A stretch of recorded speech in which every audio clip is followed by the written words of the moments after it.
దివంగత మాజీ ముఖ్యమంత్రి రాజశేఖర గారికి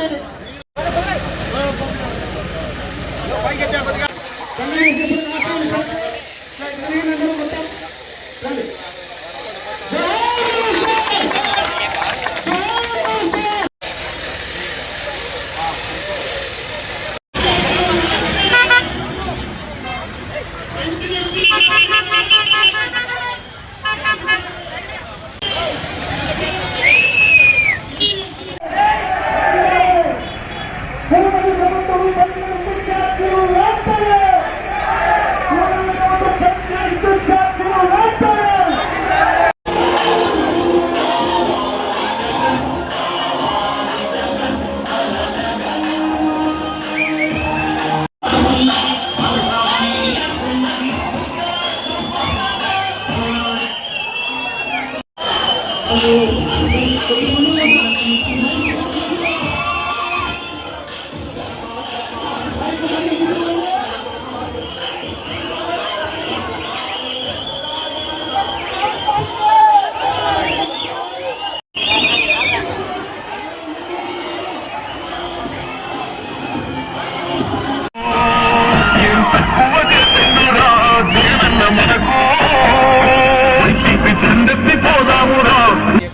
5,000, 6,000, 9,000 వచ్చిన బిల్లులన్నీ మీద వాళ్ళకు ఎస్సీ వాళ్ళకి వచ్చినాయి.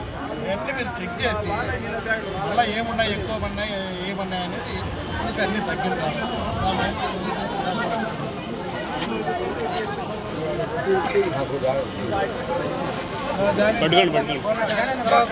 కూటమి ప్రభుత్వం అధికారంలోకి వస్తే కరెంటు బిల్లులు తగ్గిస్తామని చెప్పినటువంటి కూటమి ప్రభుత్వం అధికారంలోకి వచ్చిన వెంటనే 6 నెలలు తిరగకముందే ప్రజల మీద జనవరి నుంచి మరొకసారి బాదుడు కార్యక్రమం కింద 9,500 కోట్ల రూపాయలు పేద మధ్యతరగతి కుటుంబాల మీద ప్రతి నెల ప్రతి యూనిట్ కూడా 92 పైసలు భారం పడే విధంగా పెంచిన విద్యుత్ ఛార్జీలను వెంటనే తగ్గించాలని, తగ్గించేంత వరకు కూడా వైఎస్ఆర్సీపీ పార్టీ జగన్మోహన్ రెడ్డి గారి పిలుపు మేరకు పోరాటం చేస్తూనే ఉంటుందనేది కూడా మీ అందరికీ కూడా మనవి చేస్తున్నాం.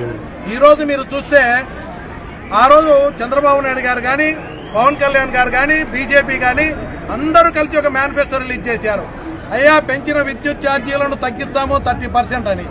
ఈ రోజు చూస్తే 6 నెలలు తిరగకముందే 15,500 కోట్ల రూపాయలు ప్రజల మీద భారం పడే విధంగా ప్రతి నెల ప్రతి యూనిట్ కు బిల్లు వచ్చే విధంగా నూతన సంవత్సర కానుకగా ప్రతి కుటుంబానికి, ప్రతి కుటుంబంలో కూడా జోబుకు చిల్లుపడే విధంగా వేల రూపాయలు అదనంగా కరెంటు బిల్లులు వస్తా ఉన్నాయి, రాబోతా ఉన్నాయి. వీటన్నిటికీ నిరసన చేస్తూ జగన్మోహన్ రెడ్డి గారి పిలుపు మేరకు పెద్ద ఎత్తున ఇక్కడికి వచ్చినటువంటి నాయకులు, కార్యకర్తలు, మరీ ముఖ్యంగా స్వచ్ఛందంగా వచ్చిన ప్రజలందరికీ కూడా ఈ ప్రభుత్వ ప్రజా వ్యతిరేక నిర్ణయాల మీద పోరాటం చేసేదానికి స్వచ్ఛందంగా మహిళలు కూడా పెద్ద ఎత్తున పాల్గొన్నారు. వాళ్ళందరికీ కూడా ధన్యవాదాలు. చేనేత కార్మికులకు, చేనేత మొగ్గాలకు కానీ, అదేవిధంగా కరెంటు మొగ్గాలకు కూడా కూటమి ప్రభుత్వం మేనిఫెస్టోలో హామీ ఇచ్చిన ప్రకారం కూడా ఉచితంగా కరెంటు ఇస్తామన్నారు. ఇన్ని యూనిట్లు అది కూడా ఇవ్వాలా. చేనేత కార్మికులకు, ఎస్సీ ఎస్టీలకు 200 యూనిట్లు ఫ్రీగా ఇవ్వాలా.